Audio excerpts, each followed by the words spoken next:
Buenos días a todos. Hoy empezamos, como bien ha dicho Nerea, una ponencia que ayer ya desde el inicio de nuestro congreso suscitó muchísimas preguntas y muchísimas dudas y de la que nos han ido entrando preguntas ya desde ayer. Tenemos la suerte de contar hoy con el doctor Javier Márquez Rivas, perdón, neurocirujano, coordinador del Centro de Neurología Avanzada en el Hospital de Fátima, trabaja en el Hospital Virgen del Rocío en la unidad de neurocirugía infantil, es además profesor asociado en la Universidad de Sevilla y tiene una enorme y dilatada experiencia en procedimientos de neurocirugía. Creo que va a ser una oportunidad fantástica para aclarar muchas dudas de las que todos vosotros nos habéis ido transmitiendo. Pues adelante, doctor otra vez, Márquez Rivas. Javier, adelante. Hola, ¿qué tal? Nada, no te preocupes, que confundirme con un premio Nobel no es ningún problema. Bueno, esto es un tema de mucha complejidad y realmente es una de las, creo, partes más complicadas de la neurocirugía en general, que es cuando decidir que estamos en la mejor indicación quirúrgica. El paciente con displasia fibrosa es un paciente con mucha dificultad. Perdonadme un momentito, que se me ha excavado todo esto.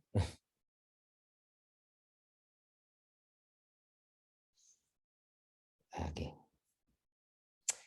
Es un paciente con mucha dificultad porque es un paciente que es una patología evolutiva.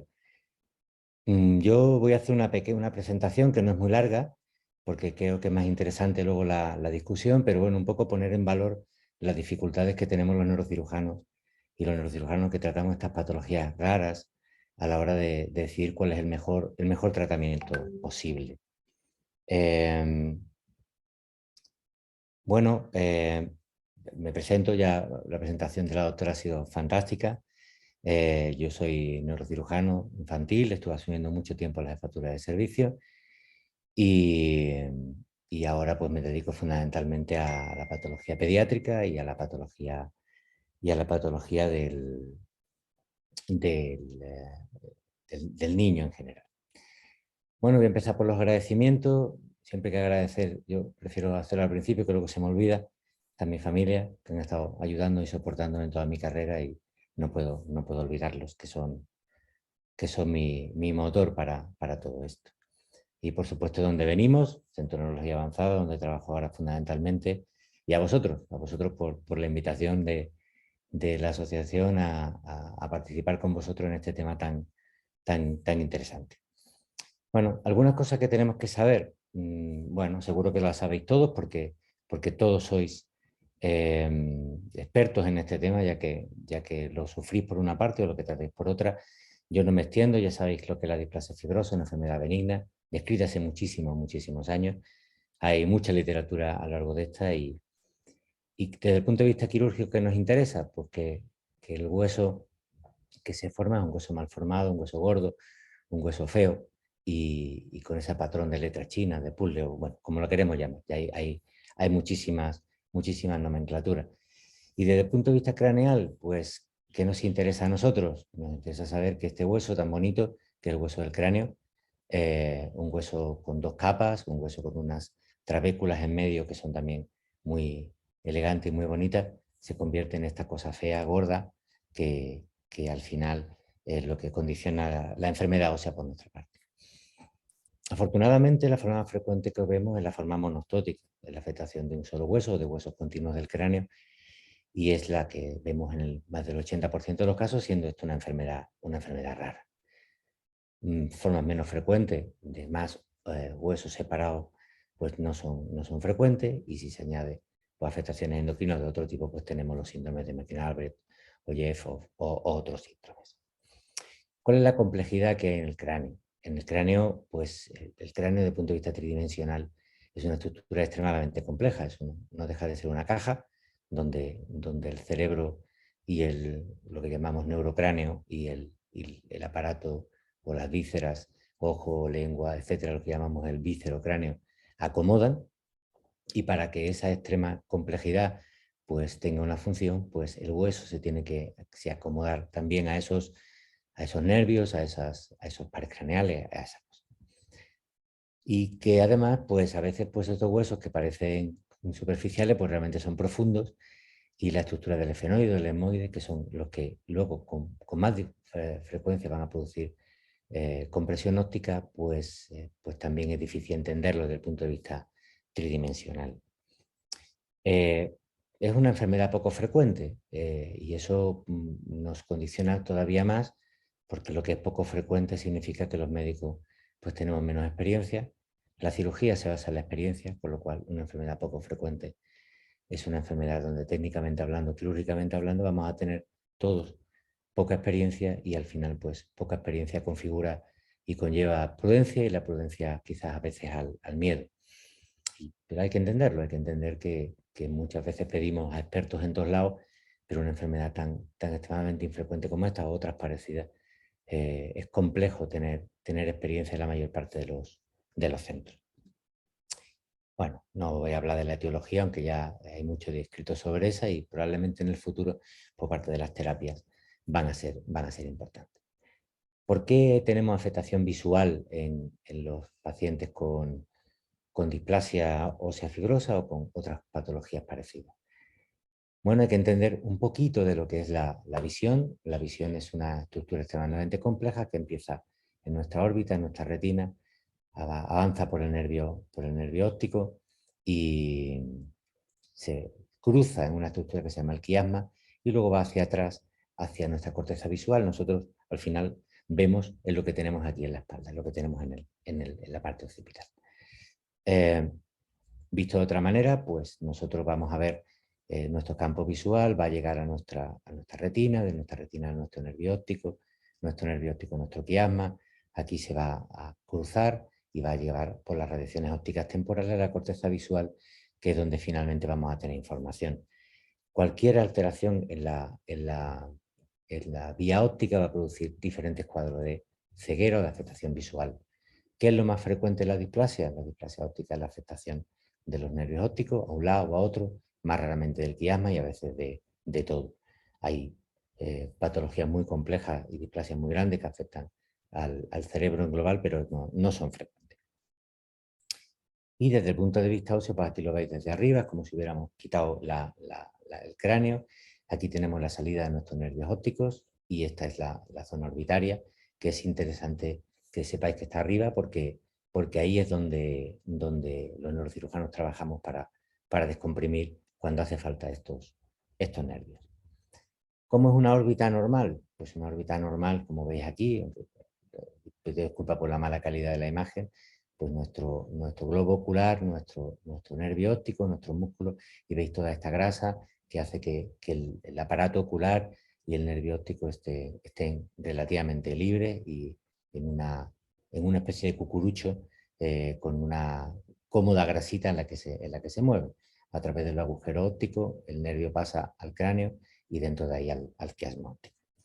Si vemos una preparación anatómica que a mí me gusta presentaros para que entendáis cómo es la anatomía a la que luego nos enfrentamos los neurocirujanos y su complejidad, pues aquí lo que hemos quitado es el hueso de arriba. Aquí hubiera estado el hueso que os he enseñado antes, y aquí tenemos pues un globo ocular, aquí tenemos otro globo ocular, el tercer nervio craneal, y camino del cráneo, esto ya es una zona intracraneal, vemos salir nuestros nervios ópticos. Claro, lógicamente todo lo que comprima esta zona va a tener una afectación tanto de la órbita como de los nervios. Esto es igual, pero con más detalle, visto de lado, donde muchas veces tenemos nuestro tercer craneal, nuestro nervio óptico, que entra aquí, en esa zona de grasita, de confort, donde tenemos las estructuras oculares. Cuando esa grasa la quitamos, pues vemos que el nervio óptico no es una estructura fácil de acceder. Está dentro de una cápsula. Estos son los músculos con los que movemos el hueso, el globo ocular, perdón, en una dirección u otra. Aquí tenemos nuestro nervio, veis que está rodeado de estas arteritas tan delicadas y tan bonitas, que son los nervios ciliares, los vasos ciliares, que transmiten tanto distribución como como vascularización al globo ocular. Y cuando lo abrimos más, pues todavía somos más conscientes del detalle. Aquí estaría la grasa orbitaria, nuestro nervio óptico, aquí está la bolita del ojo, como a mí me gusta llamarlo, y hacia atrás pues vamos a ver ese nervio óptico que luego entra en el cráneo y sigue el trayecto intracráneo. ¿Y qué es lo que hay al otro lado? Pues al otro lado, esto es otra preparación anatómica, una preparación que a mí me gusta mucho. Veis salir el nervio óptico por un lado, el nervio óptico por el otro. Aquí estaría el ojito de un lado, aquí estaría el ojito del lado izquierdo. Y también para que entendáis la complejísima anatomía que tiene esta región. Estas son las arterias carótidas, las arterias cerebrales anteriores, el lóbulo temporal, los lóbulos frontales. Todas estas estructuras están en íntima relación con los nervios ópticos y con la estructura quiasmática, de ahí la complejidad que tiene tratar esta región. ¿Y qué pasa cuando se convierte en una región no ya elegante y llena de espacio, como es la anatomía normal del cráneo, sino que es una región ya más llena de este hueso? Bueno, pues esto es lo que vemos. Lo que vemos es un cráneo relativamente normal en este lado y aquí una afectación del hueso que se vuelve más tosco, se vuelve más gordote, que hace que si esta es una órbita normal, como veis aquí, esta sea más pequeñita, que dentro hay menos sitio, el maxilar también es pequeñín, pues aquí se vuelve enorme de grande y pues todo este hueso pues también nos produce problemas. Cuando vemos cortes del cráneo en una visión tridimensional como esta, pues bueno, no es tan complicado ver que esta es una órbita normal. Estamos viendo el paciente un corte coronal, como si hubiéramos cortado así, hubiéramos quitado la cara. Y aquí vemos, estos son los senos paranasales, esta es la nariz, para que nos entendamos, nuestra órbita, un cráneo relativamente normal, finito, y el cráneo del otro lado, el hueso fenoidal, veis que es enormemente grueso y hace que este ojito, que está bastante más suelto, aquí está bastante más pillado, y lo que hace que esto es como un cucurucho, como he dicho antes, cuando el cucurucho se espachurra, pues se sale un poquito para afuera, y es lo que tenemos la prostosis. Prostosis es la salida del globo ocular fuera de la órbita, que caracteriza a muchos de nuestros pequeños. A veces la compresión es mucho más severa. Este es un caso nuestro, donde veis que el hueso de aquí, que es un hueso que aquí puede medir 5 o 6 milímetros, aquí mide 8, pues aquí mide 3, 4 centímetros, y que desplaza de forma muy manifiesta las estructuras cerebrales. No solo el nervio óptico, este es el lóbulo temporal, el lóbulo temporal está aquí detrás. Aquí el lóbulo temporal veis que está muy pequeñito y muy empujado, los lóbulos frontales, que condicionan que en algunos casos muy, muy severos, pues estos niños también, estos adultos, también pueden tener cuadros de hipertensión intracraneal crónica, cefalea, náuseas, vómitos, y más raramente, pero también se dan alteraciones cognitivas por la presión crónica que hay sobre el cerebro. Bueno, otro caso igual, para que lo entendáis, hay una hiperplasia del hueso gigante que ocupa sitio, y eso, pues aquí lo veis que está ocupando sitio, aquí también, y lo que hace es desplazar las estructuras oculares, el nervio óptico y el cerebro en último caso. Esta enfermedad además es una enfermedad progresiva. Es verdad que también se detiene, pero en muchos casos es una enfermedad que va avanzando a lo largo de la infancia cuando se detecta, y que a veces en la edad adulta pues también genera una enfermedad progresiva, por lo cual no nos podemos quedar contentos con decir, bueno, tenemos una displasia craneal, el paciente está bien, no tiene síntomas, nos quedamos tranquilos, ya vuelve usted otro año, porque estos pacientes pueden evolutivamente empeorar en relativamente poco tiempo. Bueno, pues entonces, ¿qué hacemos? Ya tenemos nuestro conocimiento básico, ya sabemos que el hueso se ha puesto gordo, sabemos que esto comprime los nervios, que comprime el cerebro, que comprime los nervios ópticos, y que bueno, pues ya conocemos nuestra enfermedad. Pues podemos hacer muchas cosas, y se han hecho a lo largo de la historia. Guías de práctica clínica en el manejo de estos pacientes hay pocas. Me remito a esta del año 2012, porque realmente son enfermedades raras, pero que nos ayudan a los médicos por lo menos a entender cómo es la enfermedad y a tomar decisiones con un criterio mayor, aunque es verdad que en todas estas enfermedades, al final, como son tan peculiares, y cada paciente y cada niño tiene su displasia, pues al final tenemos que ir a lo que ahora se llama medicina personalizada, que está muy de moda y que fundamentalmente se basa en la parte genética del asunto, pero que a mí me gusta decir que los médicos siempre hacemos o deberíamos hacer medicina personalizada y adaptarnos a las características de cada paciente. Y los pacientes con displasia, cada uno tiene la suya y cada uno se expande hacia un sitio del cráneo, así que pues, no es obligatorio tener esa medicina personalizada con nuestros niños. Bueno, pues la pregunta, lo que uno le motiva cuando un cirujano siempre está acostumbrado a tratar con tumores, a tratar con cosas que crecen, es, bueno, pues lo detectamos, lo vemos y lo operamos. Lo operamos, lo quitamos o lo descomprimimos y nos quedamos contentos, nos quedamos tranquilos. El paciente va a estar mejor y siempre es mejor tener una cosa mala fuera, aunque no sea esto no sea un tumor, desde el punto de vista formal, pues bueno, mejor lo quitamos, ¿no? Creo que eso es lo que nos apetece siempre a un cirujano cuando ve un bulto, cuando ve una bola o cuando ve algo que comprime un nervio. Claro, el problema es que no estamos hablando de una cirugía exenta de riesgo, no estamos hablando de quitar un granito de la piel, no estamos hablando de quitar una pequeño tumorcito de un nervio periférico. No, estamos hablando de una cirugía que puede ser de riesgo porque normalmente las displasias son extensas, la cirugía conlleva un cierto riesgo de pérdida sanguínea, de lesiones durales, de lesiones vasculares, etcétera, y hemos visto la anatomía tan compleja que tiene toda esta región. Así que bueno, que es una posibilidad que nuestros niños tengan complicaciones y por tanto, pues podríamos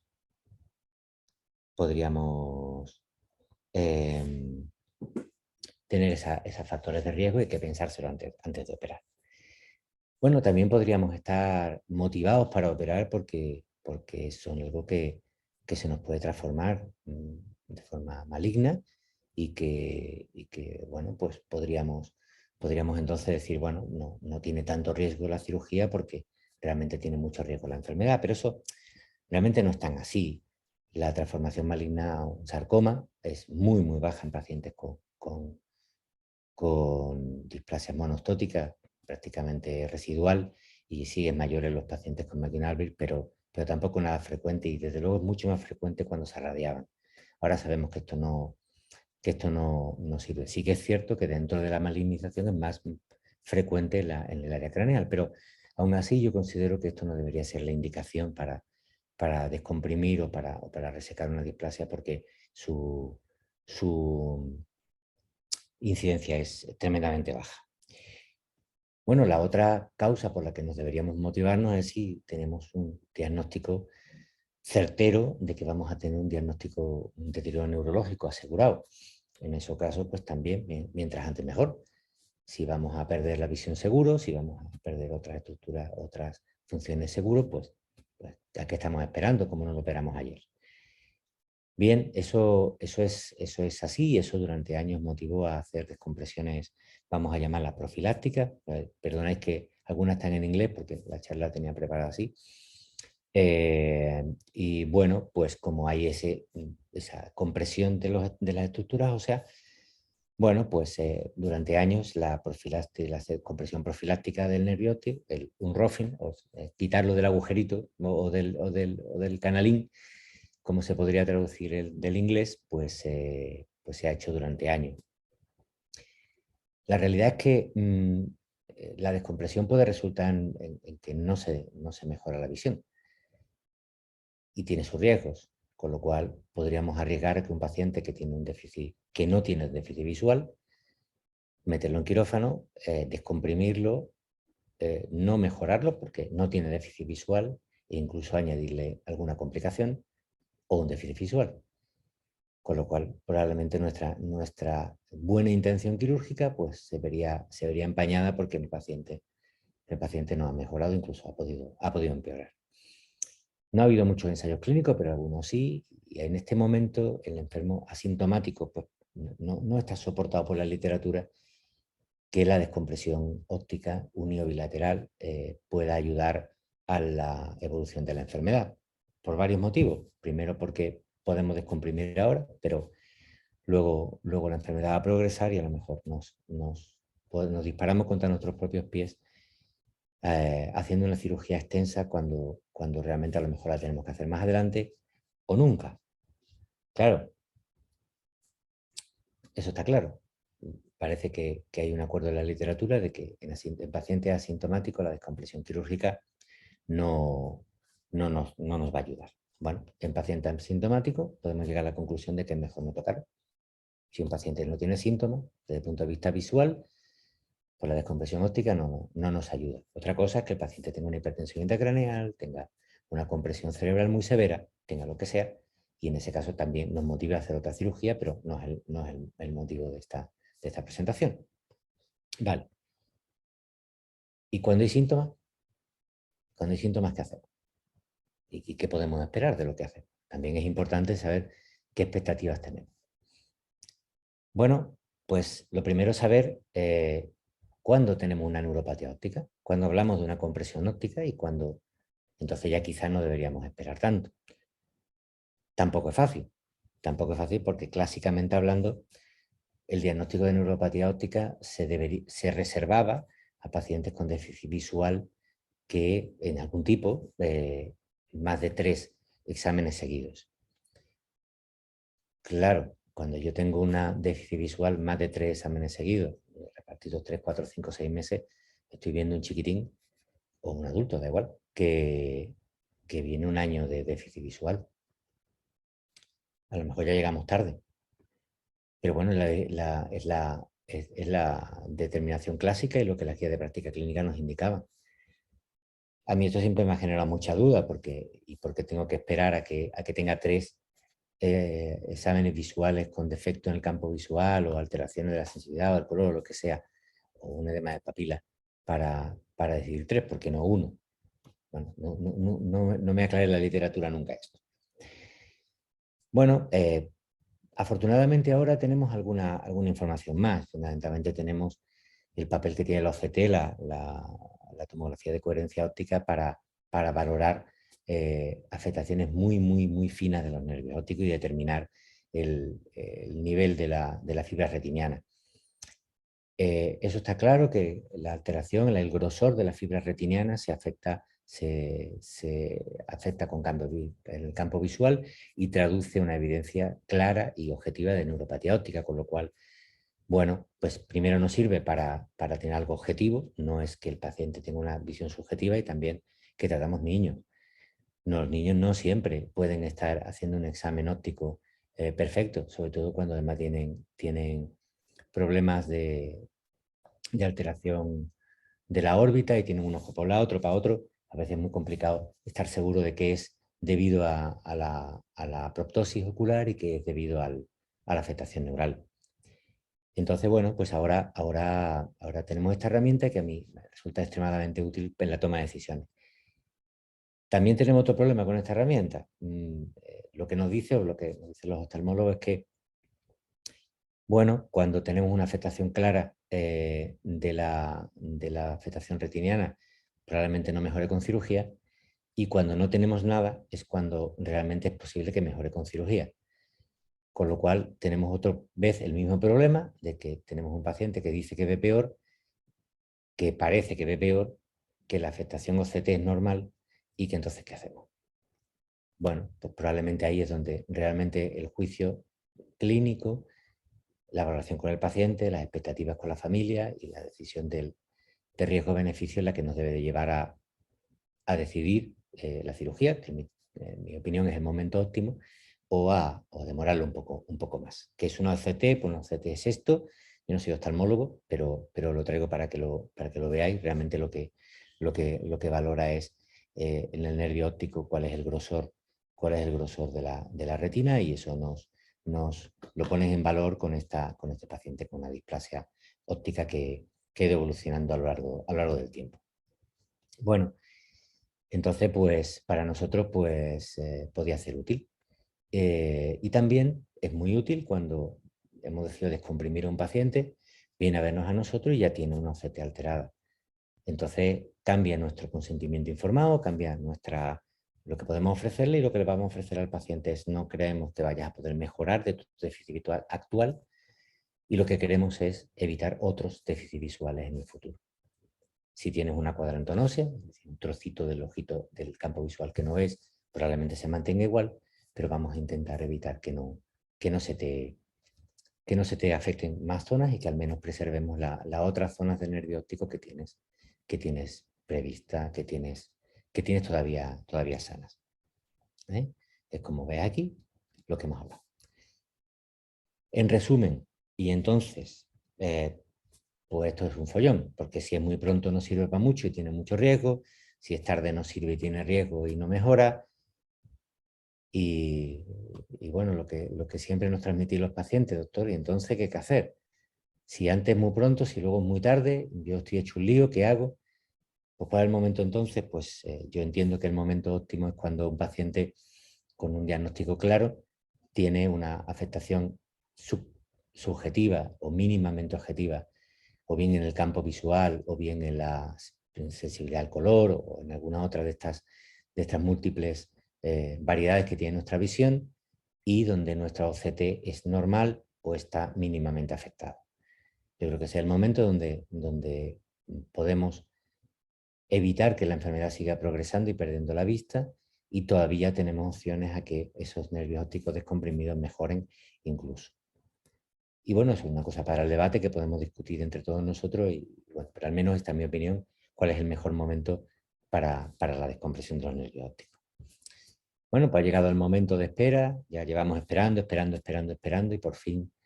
y por fin hemos decidido operar a nuestro paciente. Él ya conoce sus expectativas, ya sabe si puede mejorar o no con la cirugía, ya sabe si va a tener oportunidades de recuperarse o no, o de si va a ir al quirófano para simplemente esperar. Bueno, la cirugía lo cuento un poquito.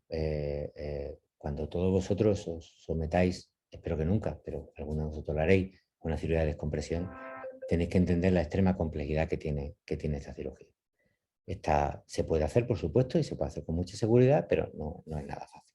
A mí siempre me gusta contaros un poco en qué consiste todo esto para que entendáis, los que trabajamos alrededor vuestra, pues los disgustos que nos llevamos, y que a veces las cosas pues no siempre salen como mejor quisiéramos, pero sí que ponemos el mayor esfuerzo posible. Bueno, las indicaciones ya las hemos visto. Afectación bilateral son excepcionales. Nosotros ahora presentamos un casito que se lo he mandado a la asociación, lo acabamos de publicar, sobre una variante técnica en pacientes con displasia fibrosa, porque si lo queréis tener, pues encantado a vuestra disposición. Vale, cirugía sí, ya hemos llegado a todo lo que queríamos decir, ya sabemos que nuestro paciente está en las mejores condiciones. ¿Y en qué consiste la cirugía? Bueno, como os he dicho, hay muchas técnicas quirúrgicas. Nosotros acabamos de publicar esta que llevábamos haciendo un tiempo, es un caso único, pero bueno, llevamos ya bastantes años haciéndola, no solo en displasia fibrosa, sino en otras afectaciones que también producen aumentos del grosor del cráneo muy significativos. Bueno, esto es un paciente que tiene una displasia fibrosa monostótica pura, con una afectación orbitaria fundamentalmente de un lado, aunque también tenía afectación del otro, y una severa compresión tanto quiasmática, cosa nada frecuente, como del resto del cerebro. Bueno, pues en estos casos hay que preparar un enorme equipo. El enorme equipo pues tiene anestesiólogos, celadores, enfermeros, que nos ayudan a preparar todo y a que todo esté previsto, y que en el caso mío, pues debo decir que tanto en el Virgen del Rocío como en nuestro hospital, pues es excepcional. Nosotros creemos mucho en la humanización. A nosotros nos gusta que nuestros niños tengan acompañados a sus papás cuando se duermen, una experiencia extremadamente traumática, y nos gusta que estén rodeados del mayor cariño posible. Luego, pues, hacen falta mucho rato para preparar a estos pacientes. Hay que tener la preparación del material quirúrgico excepcional, debe estar todo previsto, y en eso pues contamos con la mejor. Aquí está Carmen, antes estaba María José, que es la anestesióloga, que son fantásticas. Hay que fijar el cráneo muchas veces para todo este tipo de cosas necesita una tracción, necesita colocar, necesita que no se nos mueva. Entonces, aunque parezca una cirugía antidiluviana es uno de los grandes avances de la neurocirugía, poder estabilizar el cráneo, que cuando tenemos que hacer maniobras nuestros nervios no peligren porque nadie le va a dar una patada a la mesa, no se va a apoyar nadie y no va a haber ninguna transferencia y que vamos a poder tranquilos descomprimir nuestros nervios sin ninguna dificultad. Bueno, este es el caso que os contaba, que lo utilizo de ejemplo, son parecidos. Hay una parte de cirugía que llamamos extracerebral. En esa parte, digamos, es una cirugía macroscópica y lo que vamos a exponer, como habéis visto, me voy para atrás, vamos a llevar la anatomía radiológica, a la anatomía quirúrgica. Esto es exactamente lo mismo que habéis visto y lo que nos encontramos en el hueso normal. Si son un poquito duras para vosotras, cerráis los ojitos. Esto es un hueso normal blanquito, esto es un hueso muy anómalo, muy gordo, que comprime los ojos, que hemos descomprimido hacia abajo. ¿En qué consiste esta técnica? Pues lo que vamos es, en vez de intentar hacer una gran craniotomía, que es lo que hacemos en la mayor parte de los pacientes que vamos a operar de un tumor, de un meningioma, de un glioma, o vamos a operar nervio óptico por algún motivo, con esos huesos tan gordos necesitamos acceder y separarlos con cuidadito. Y entonces lo que hacemos son pequeños arcos concéntricos mientras vamos separando las meninges. Las meninges muchas veces están metidas dentro del hueso displásico y cuando lo vamos soltando se desgarran. Y eso es una complicación que no nos gusta, porque entonces el cerebro queda más expuesto y el líquido cefalorraquídeo sale al exterior y eso dificulta las heridas y aumenta el riesgo de infección. Así que nos gusta intentar en lo posible proteger la dura madre. Bueno, esto es lo que habéis visto. Este es una técnica, este es un triangulito, este es otro triangulito, uno más gordo, uno más gordo. Veis que esto es un hueso normal y veis que esto es un hueso anómalo, es un hueso totalmente diferente que es el hueso displásico. Y ahora viene pues la parte, bueno, hasta ahí hemos quitado lo gordo, vamos a llamarlo así, hemos quitado, pero el nervio óptico sigue estando dentro de una cajita, dentro de una funda tremendamente compleja y ahí toca trabajar horas con el microscopio. Esto es lo que nosotros llamamos microcirugía. La microcirugía pues requiere mucha paciencia, requiere mucho rato y requiere, aquí os voy a traer un vídeo para que veáis un poquito en qué consiste. Me salto todo esto, que esto no nos merece la pena, y simplemente os cuento un poquito y lo voy contando mientras vais viendo. Esto ya lo habéis visto aquí, no nos vamos a extender en eso. Bueno, esto es lo que vemos con el microscopio de alta magnificación. Veis que el lóbulo frontal, la grasa orbitaria, esto es la órbita, y todo esto es hueso enorme de gordito, y nosotros con este material, que aquí parece gigantesco, pero esto mide 2 milímetros, estamos separando el hueso poco a poco. El doctor Butrón, que es el que lo presentó, este es el nervio óptico, aquí, y estamos liberando poco a poco de ese hueso que está duro y que es complicado de manejar.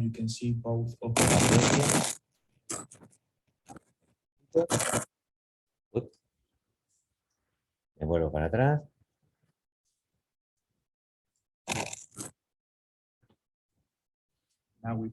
Y poco a poco se va llegando. Esta es el quiasma, como estáis viendo. Y esto, pues aunque este vídeo dura 4 minutos, pues en el caso de este niño, pues tuvimos 7 horas de descompresión hasta conseguir que veis el nervio está ya totalmente libre, y puede seguirse con ese nervio óptico que viene para acá.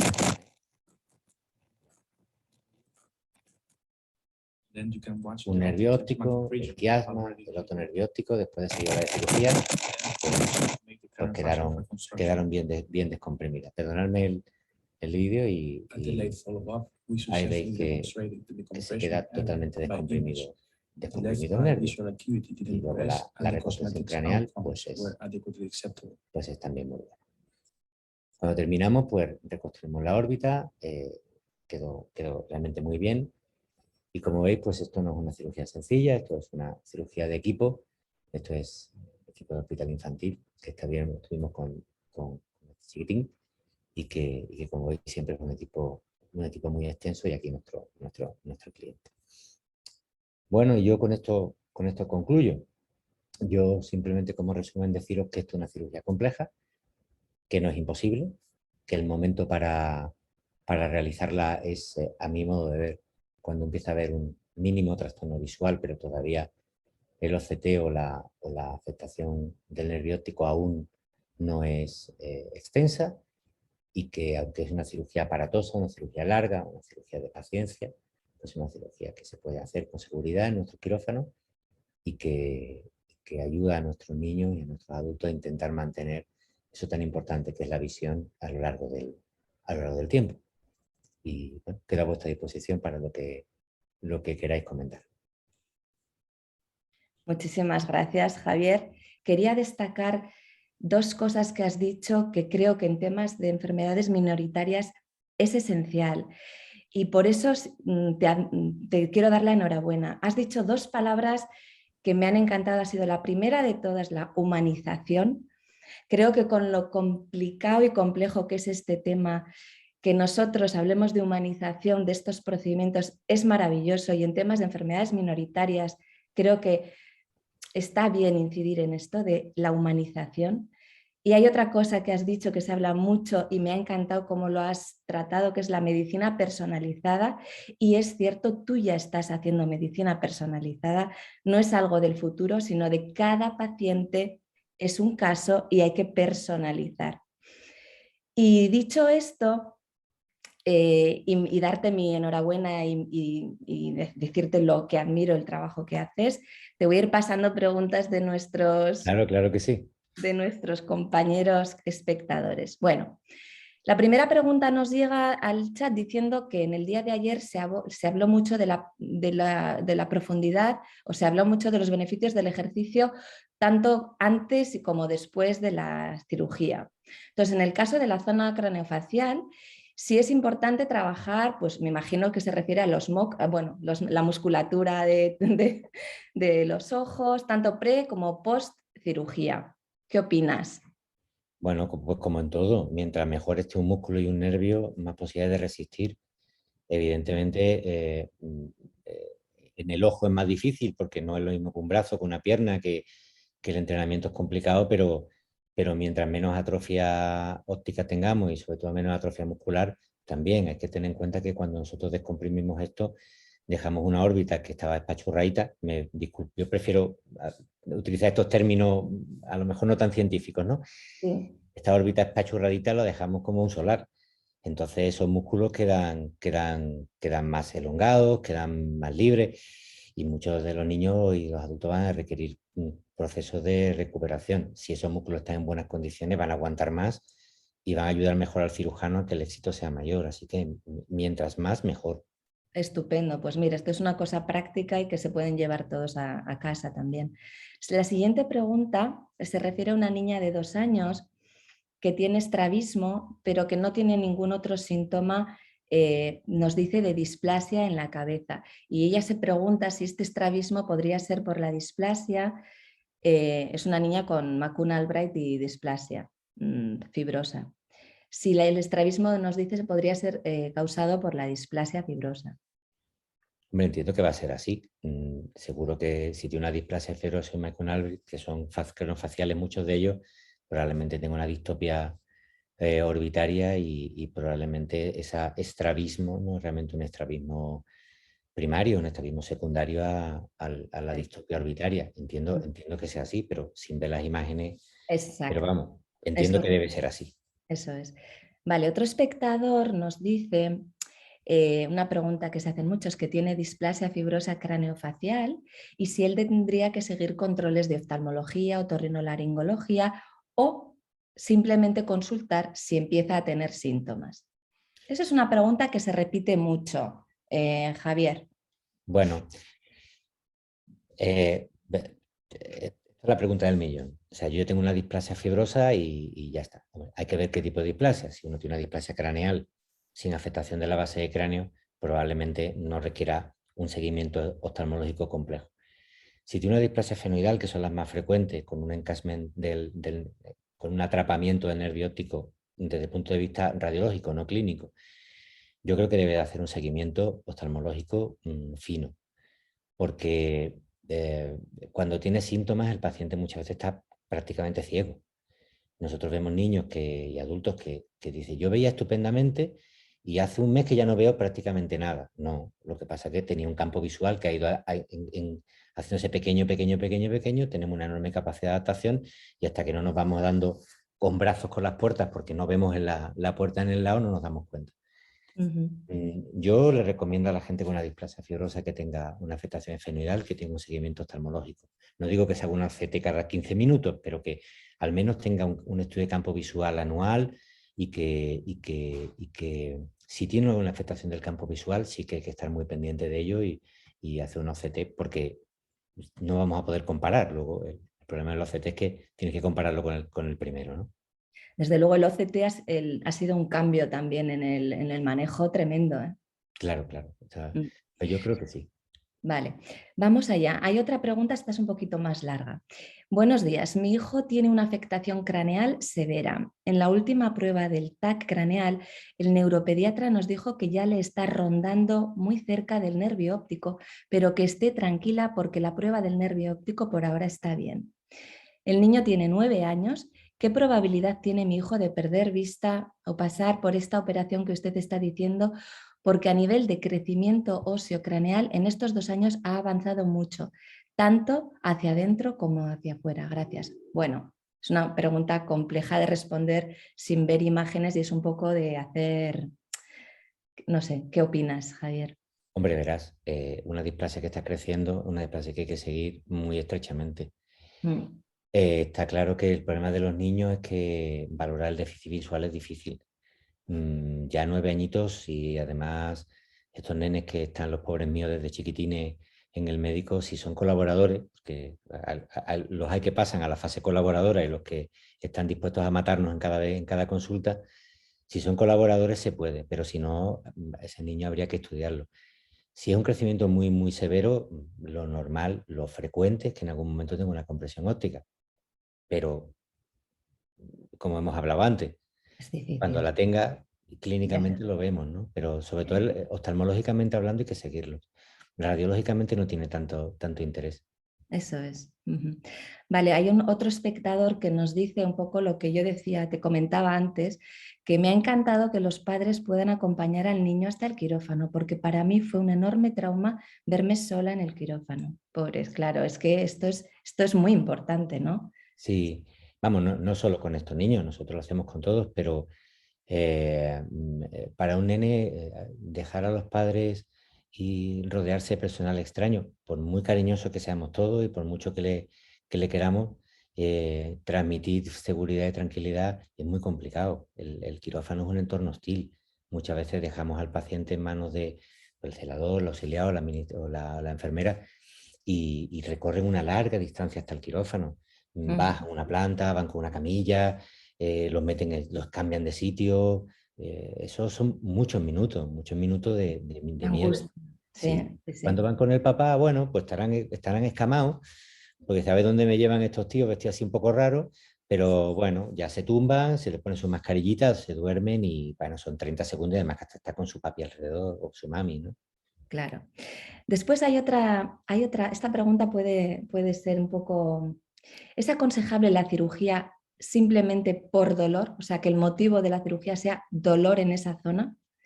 Y la segunda pregunta que nos hace ella ¿es posible que la displasia genere algún tipo de fisura en el hueso y que pueda salir líquido cefalorraquídeo a través de la nariz por ese lado de la displasia? Vale, la primera pregunta que se me ha olvidado, la Es primera parte. si Ah, el vale, dolor bien, es bien. indicación de cirugía. El dolor en sí mismo no. Parece que los bifosfonatos han mejorado bastante el tema del dolor y también es verdad que ahora tenemos medicación para tratarlos. Pero sí puede ser una indicación en dolor refractario. Yo por dolor solo he operado a un paciente, pero era un paciente que estaba con mórficos. Y entonces pues, él no quería tener mórficos y además un tío joven, estar dependiendo de parches de fentanilo para controlar el dolor y la verdad que se operó y fue muy bien. Pero bueno, es un paciente. Con eso tampoco se puede hacer. Y en cuanto al líquido cefalorraquídeo, sí, no es frecuente, pero la displasia fibrosa como otras afectaciones craneales, se interdigita con las meninges y a veces no espontáneamente, pero a lo mejor en relación con un pequeño traumatismo o alguna cosa puede haber una fisura y hacer una fístula. Si tiene una fístula hay que tratarla. Una fístula de líquido cefador aquí de una patología grave, que puede acompañarse de meningitis y producir daños graves. O sea, en la fístula hay que buscar ayuda. Ujú, vale. Luego otra de nuestras espectadoras quiere darle las gracias por la intervención, tiene muchas preguntas, pero quiere resumir. Ella nos dice si todo lo que hemos visto para la región ocular es extensible al hueso, a la zona facial, a la zona de la nariz, que a veces se encuentran con obstrucciones nasales que les dan un poco de insuficiencia respiratoria alta. Ujú. Bueno, yo no soy cirujano maxilofacial, entonces no te puedo contestar con detalle, pero sí que trabajo con ellos. En principio no hay ningún motivo para no poderlo hacer.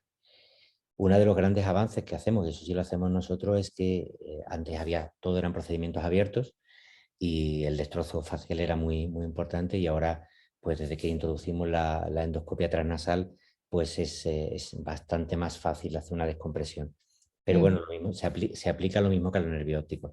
Desmontar, me perdonáis el término poco técnico, desmontar la nariz por dentro con un hueso tan gordo y durante muchas horas de fresado es un procedimiento que no es sencillo. Sí. Entonces, bueno, hay que poner en riesgo-beneficio la insuficiencia nasal y esa sensación de que te asfixias sobre los riesgos de la cirugía. Y habitualmente se hacen de un lado. Se intenta descomprimir uno de los lados porque los dos es complicado también. Ya. Bueno, vamos a por la última pregunta, que es un tema también que lo hemos rozado, lo hemos pasado un poquito por el lateral y preocupa mucho. Es cuando una paciente también que tiene displasia craneofacial y entonces lo que más le está ahora molestando es el dolor. Entonces nos cuenta que la semana pasada le hicieron un tratamiento con radiofrecuencia, más de 12 minutos, en los dos nervios, nos dice occipitales, pero que el dolor sigue insistiendo, sigue ahí y que le han solicitado una resonancia porque creen que está creciendo hacia adelante. Entonces nos dice un poco qué tendrían que hacer, qué hacer. Bueno, el dolor en estas enfermedades tiene dos causas. Una es el dolor por afectación perióstica, el hueso crece, periósteo es la membranita con la que crece el hueso, está tenso y puede tener molestias ahí. La otra causa es la afectación de los pares. Yo no recuerdo una afectación de los occipitales, pero bueno, porque es muy poco frecuente la afectación occipital en la displasia, pero bueno, como a verlas, claro que las hay. Y la otra es la hipertensión intracránea. No es lo mismo tener dolor en la zona del hueso que tener dolor de cabeza. El dolor craneal es una cosa y el dolor cerebral es otra. Entonces, primero habría que ver exactamente qué tipo de dolor tiene, si es un dolor que le despierta por las mañanas, un dolor que se acompaña de vómito, es un dolor que durante todo el día o si es un dolor más centrado en la zona del hueso que tiene afectado. En la zona que tiene afectada, aunque ya te digo, mi experiencia es limitada porque no son frecuentes, pero cuando le quitas el hueso, pues el dolor desaparece. Muy bien. Bueno, pues con esto yo creo que ya damos por finalizado todas las preguntas. Doctor Márquez, ha sido un placer absoluto. Creo que esto cuando se habla en congresos de hacer traslación de conocimiento científico es exactamente esto. Creo que la presentación ha sido cercana, fácil de comprender y quería darle otra vez la enhorabuena y muchísimas gracias por la colaboración con la asociación. Nada, gracias a vosotros, es un auténtico placer y yo quedo a vuestra disposición para lo que queráis en el futuro, por supuesto que sí, y para los miembros de la asociación en lo que yo les pueda ayudar, pues estaré encantado.